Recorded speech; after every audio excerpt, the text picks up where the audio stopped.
இவன் வந்து டோக் நகருங்க. காது கிட்ட புண்ணு. எனக்கு வந்து வீடியோ லொக்கேஷன் அனுப்பியிருந்தார். நேற்று நைட்டு ரெஸ்க்யூ பண்ணோம். நேற்று ஃபுல்லாக ஷெல்டர்லாம் வந்திருக்கான். அந்த ரெஸ்க்யூ பண்ண ப்ராசஸ் வந்து போய் தேடுறோம், காணோம் அவனை. கண்ணிலேயே படலை. அடுத்து புகழில் அவர் கிளம்பி ஹாஸ்பிட்டல் போயிட்டார்.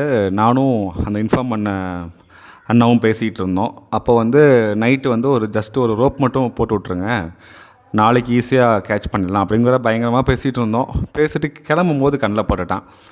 அவரை பார்த்தோன்னே அவர் வீட்டுக்கு ஏதாவது சாப்பாடு கொடுப்பாங்கன்னு சொல்லி வந்தான்.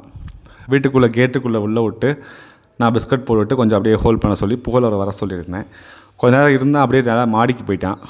சரி மாடியில் இருக்கான் சொல்லிட்டு நேராக மேலே போய் பிஸ்கட் கொடுத்தா அவன் தெரிஞ்சு போச்சு, பிடிக்க போகிறாங்க, நம்மளை ஏதோ பண்ண போகிறாங்க அப்படின்னு.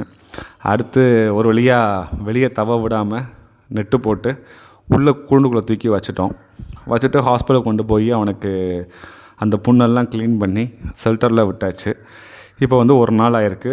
ரொம்ப பசி அவனுக்கு, பாவம் ரொம்ப ஆனால் ஆல் ஃப்ரெண்ட்லி தான், கடிக்கிறவன் கிடையாது. பட் அந்த பதட்டத்தில் ஒரு மாதிரி அக்ரெசிவாக பிஹேவ் பண்ணான். ஆனால் இப்போ ரொம்ப நிம்மதியாக அவனுக்கு வந்து ஒரு வயிறு ரொம்ப சாப்பாடு. அந்த புண்ணு ஆற கொஞ்சம் டைம் எடுக்கும். இன்னும் அவன் வந்து சர்ஜரி பண்ணாமல் இருக்கான்.